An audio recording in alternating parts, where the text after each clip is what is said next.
नमस्कार।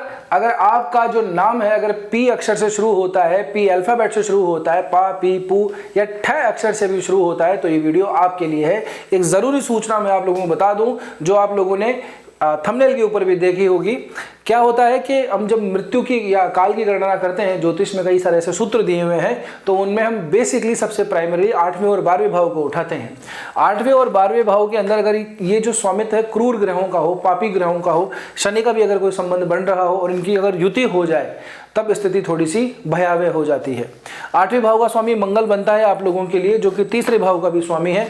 तीसरे और 8वें का स्वामित्व मंगल के पास में है। साथ ही में 12वें भाव का स्वामी भी सूर्य बनता है और इन सूर्य और मंगल की युति आप लोगों के लिए यानी कि 8वें 12वें भाव की स्वामियों की युति आप लोगों के लिए चौथे भाव में हो रही है। इसीलिए ही वो जो थंबनेल पे आपने देखा है वो इसीलिए ही डाला हुआ है कि थोड़ी सी समस्या थोड़ी सी विकराल है, अपने आपको थोड़ी सी सावधानी बरतनी पड़ेगी। चौथे भाव के अंदर ये बन रहा है, हालांकि शुक्र भी यहाँ पे साथ हैं, तो हो सकता है कि ऐसी स्थिति के अंदर आप जो है थोड़ा सा अग्रेशन के अंदर ये जो है थोड़ी सी असावधानी से कुछ चोट चपेट दुर्घटना इस तरह की व्यवस्था हो जाए। देखिए ये जो वीडियो या इस तरह की जो चीजें हैं बताने का उद्देश्य सिर्फ एकमात्र यही होता है कि आपको थोड़ी सी सावधानी हो जाए। अगर जो भी वीडियो देख रहे हैं उसमें से मैं कहूँ 5% या 10% लोगों के साथ में भी अगर ऐसी व्यवस्था बनी और वीडियो देख करके उन्होंने सावधानी बरती और वो कुछ सहूलियत बरत पाए, बच पाए, है ना, या दुर्घटना से थोड़ा सा उनका कम हो गया है या बिल्कुल ही नहीं हुई, तो इस वीडियो को बनाने का उद्देश्य पूरी तरह से सफल माना जाएगा। तो आप लोगों के लिए थोड़ी सी सावधानी का समय है। अभी का जो समय है लगभग आने वाला भी 1 महीने के आसपास का जो समय है थोड़ा सा इसी तरीके से बना रहेगा। आगे क्या युतियां होती हैं आगे की बात आगे करेंगे। आने वाले सप्ताह के अंदर एक तो आपको थोड़ा सा गाड़ी वगैरह थोड़ा सा आराम से चलानी है। कोई दवाई वगैरह अगर आप लेते हैं तो उसको मिस मत कीजिएगा, खास करके वो लोग जिनका कोई हार्ट से संबंधित कोई प्रॉब्लम हो रखी है, जिन लोगों को कोई प्रोस्टेट की प्रॉब्लम हो रखी है, शुगर बीपी से संबंधित जो लोग टैबलेट वगैरह लेते हैं उन लोगों को भी ये समस्या रहेगी। और स्पेशली तो मैं ये कहूँगी कि किसी एडवेंचरस प्लेस के ऊपर जाने से भी आप लोगों को बचना चाहिए।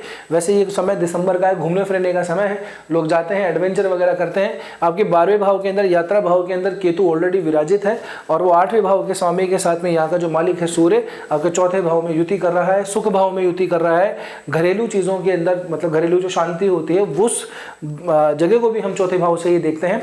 तो आपको एडवेंचरस प्लेस पे जाने से बचना चाहिए, जैसे पैराग्लाइडिंग, ये हाई जंपिंग, इस तरह की चीज़ें होती हैं, ये बिल्कुल भी आप लोगों को नहीं करनी है। घूमने फिरने जाइए, उसमें कोई मनाही नहीं है, लेकिन सावधानी रखिए, गाड़ी का आराम से चलाइए। ड्रिंक एंड ड्राइव बिल्कुल भी नहीं करनी है, क्योंकि सूर्य मंगल की ये जो युति है अग्रेशन देती है, आदमी में जोश दे देती है और जोश ही जोश में कई बार बड़ी दुर्घटनाएं हो जाती हैं। तो इन चीज़ों का स्पेशली आप लोगों को ध्यान रखना है। अब आगे बात करते हैं एक एक करके करियर और जॉब। करियर राशि कन्या राशि वालों के लिए देखिए करियर भाव के अंदर तो आप लोगों के गुरु बैठे हुए हैं। आप ही की राशि जो है पहली मिथुन राशि जो होती है उसी के स्वामी बुध बनते हैं और आपकी राशि के स्वामी भी बुध बनते हैं। तो दशम जो स्थान है वो आप ही की राशि के पास में है। उनकी स्थिति ठीक नहीं चल रही है वर्तमान के अंदर, तीसरे भाव के अंदर बैठे हुए हैं। तीसरा भाव इतना ज़्यादा अच्छा नहीं माना जाता, खास करके बुध शुक्र चंद्र जैसे ग्रहों के लिए। तो करियर भाव के अंदर इसका जो स्वामी है वो थोड़ा सा पीड़ित है, यानी कि जो पोटेंशियल है काम के अंदर करने का, एक्चुअल में जो ग्रोथ आने का है उसमें थोड़ी सी समस्या हमको दिखाई देती है। हाँ, गुरु की यहाँ पे अवस्था आ जाना आप लोगों के लिए जो थोड़ी सी अशुभता है उसको समाप्त यहाँ पे गुरु महाराज कर देते हैं। तो करियर के अंदर काम के अंदर जैसी व्यवस्था चल रही है अमूमन वैसे ही रहने वाली, कोई खास परिवर्तन यहाँ पे होगा नहीं।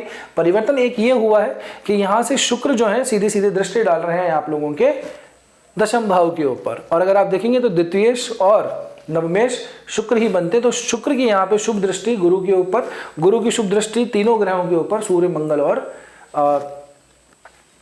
शुक्र के ऊपर, ये बहुत ज़्यादा शुभदायी है।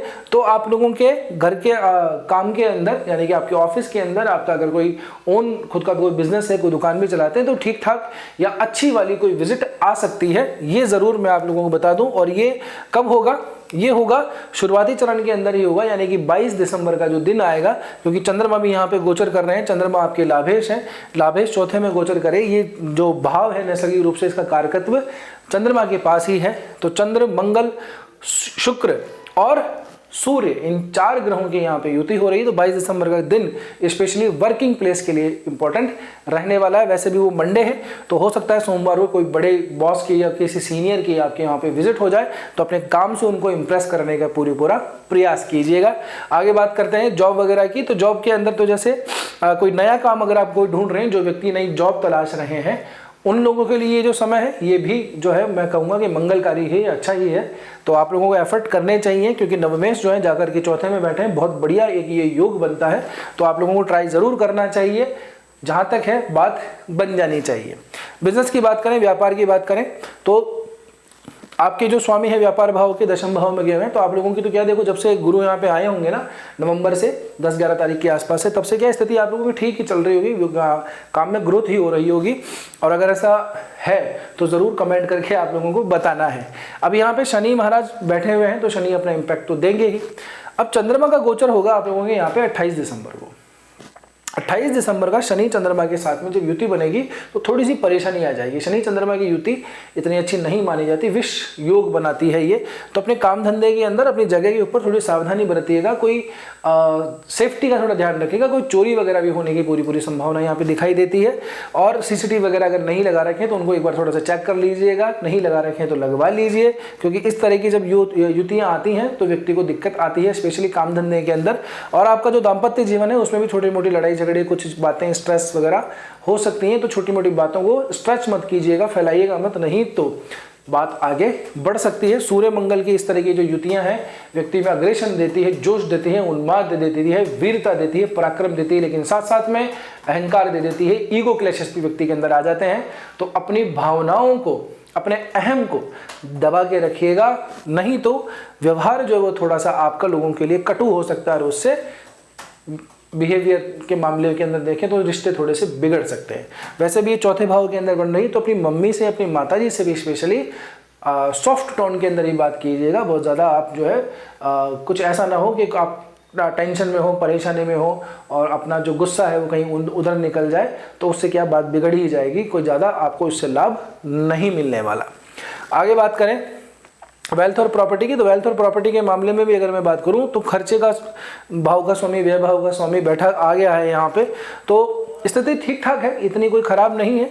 अगर लेकिन गुरु की यहाँ पे दृष्टि, चंद्रमा का यहाँ पे स्थान, शुक्र का बदल जाना, तो अमूमन ये जो स्थिति है शुक्र के पॉइंट ऑफ व्यू से मैं देखूँ तो अगर कोई प्रॉपर्टी लेते भी हैं तो एक बात तय है कि आप लोग लेंगे महंगी प्रॉपर्टी। कोई लग्जरी फ्लैट लेंगे, लग्जरी कोई घर लेंगे, कोई गाड़ी भी लेंगे तो महंगी ही गाड़ी लेंगे, आपको हल्की चीज़ अभी पसंद नहीं आने वाली। तो उसके लिए टाइम ओके है, बढ़िया है, कोई दिक्कत वाली बात नहीं है। तो ऐसा कोई है संभावना तो ज़रूर लीजिए, कोई दिक्कत नहीं आएगी इसमें।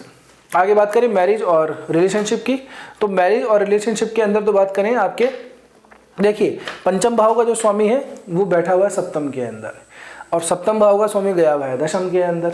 अब ये जो स्थिति है प्रेम को शादी के अंदर कन्वर्ट करने की स्थिति तो बताती है ना, लेकिन ये इसका भाव का स्वामी शनि है, तो शनि थोड़ा सा वैसे विरक्ति और डिटैचमेंट का कारक है। तो अगर आपकी मेन पत्रिका के अंदर ग्रह ठीक है, शनि बहुत अच्छी अवस्था के अंदर बैठा है, या शुक्र की पोजीशन इन दोनों भावों में है, बुध की पोजीशन है, तो आप ये मान के चलिएगा कि समय आप लोगों के लिए बढ़िया है। अब ये जानने के लिए क्या है, आपका लग्न देखना पड़ेगा, आपकी पत्रिका देखना पड़ेगी, और उसी से ही हम ठीक से कोई कुंडली का एनालिसिस कर सकते हैं। तो अगर आप चाहते हैं कि आपकी कुंडली का एनालिसिस किया जाए, ऐसी कोई भी अगर आपका प्रश्न है, तो ये जो व्हाट्सअप नंबर दिए गए हैं वहाँ पे संपर्क कर सकते हैं, और हमारी वेबसाइट पर जाकर भी आप अपॉइंटमेंट बुक कर सकते हैं। आगे बात करें आप लोगों की स्वास्थ्य वगैरह के लिए, तो स्वास्थ्य के लिए कुछ दिनों का थोड़ा ध्यान रखना है। क्या ध्यान रखना है, राहु आपके छठे भाव में ऑलरेडी बैठा हुआ है, चौथे भाव के अंदर भी क्रूर ग्रह यहाँ पे बैठे हुए हैं। तो आप लोगों को जिनको हाइपरटेंशन है, थोड़ी सी ओवर थिंकिंग की प्रॉब्लम है, पसीने वगैरह जल्दी आते हैं, घबरा जाता है जी, एंजाइटी है, डिप्रेशन है, या फिर वो लोग भी जिन लोगों को नसों से संबंधित कोई प्रॉब्लम है, तकलीफ आती है ना, या माइग्रेन से संबंधित प्रॉब्लम है, तो उन लोगों को थोड़ा सा सावधान, थोड़ी सावचेत होने की ज़रूरत है। तबीयत थोड़ी सी नासाज होती हुई दिखाई दे रही है, खास करके 22, 23, 24, 25, 26, 27, यानी कि 25 दिसंबर से लेकर 27 दिसंबर की जो 3 दिन की अवधि है, इस स्वास्थ्य के मामले के अंदर थोड़ी सी दिक्कत पैदा करता हुआ दिखाई दे रहा है। खास करके वो लोग फिर से बता दूं, जिन लोगों को एंजाइटी है, डिप्रेशन है, बीपी की प्रॉब्लम है, जिन लोगों को रात के पसीने वगैरह आते हैं, घबराहट सी हो जाती है, बहुत जल्दी बीपी ऊपर नीचे हो जाता है, जिन लोगों को माइग्रेन की प्रॉब्लम है, उन लोगों के लिए ये समस्या ज़्यादा रहेगी इन 3 दिनों के अंदर। क्षमा कीजिएगा। अब मैं बात करूँ आप लोगों के लिए किसी बढ़िया सी रेमेडी की। तो देखिए कन्या राशि वालों, आपके जो राशि हैं सबसे पहले तो उसको संभालिए। देखिए अपने घर का जो मालिक है सबसे पहले उसको पकड़ना चाहिए, है ना। बाकी जो एम्प्लॉयज़ हैं उनकी बारे में बात की बात है, सबसे पहले पकड़ो मालिक को, क्योंकि अधिकार जो सारा है उसी के पास में। तो बुद्ध से संबंधित ही आप लोगों को रेमेडी करनी है। जो नए दर्शक हैं, जो व्यूअर हैं हमारे नए वाले, उन लोगों के लिए एक बात और बता दूं, आप व्यूअर ही हैं, सब्सक्राइबर नहीं हैं, तो सब्सक्राइब कर लीजिए चैनल को, ताकि टाइम पे आप लोगों को ये वीडियो मिल सके, हमारा परिवार बढ़े, है ना, हमारा जो दायरा है वो और लोगों तक भी पहुंचे। तो बुद्ध से संबंधित क्या करना है, सुबह जल्दी उठिए। एक तो आप लोगों के अंदर थोड़ा सा है समस्या, क्या जो डिसिप्लिन है उसको मेंटेन ठीक से नहीं कर पाते हैं आप लोग, तो थोड़ा जल्दी उठिए, टाइम पे उठिए, और कुछ हरे मूंग आप लोग रख लीजिए, और उनको जब आप सुबह मॉर्निंग वॉक पे जाएं या एक्सरसाइज वगैरह भी करते हैं, नहीं भी जाते हैं, तो नहा धो करके जो भी आपकी दिनचर्या है, तो रास्ते के अंदर जहाँ पे भी आपको पक्षियों का स्थान मिले वहाँ पे हरे मूंग को आप डाल दीजिए। एक काम तो आप ये कीजिए, और आपके पास में समय मिलता है तो गजेंद्र मोक्ष का पाठ आप लोगों को कर लेना चाहिए, बहुत लाभ मिलेगा आप लोगों को इससे। गजेंद्र मोक्ष नहीं होता है तो एटलीस्ट गणेश चालीसा तो पढ़ ही सकते हैं, इतना तो आप कर ही लीजिए। और चलते चलते जो है अपनी गाड़ी के अंदर भी आप चला सकते हैं उसको, है ना।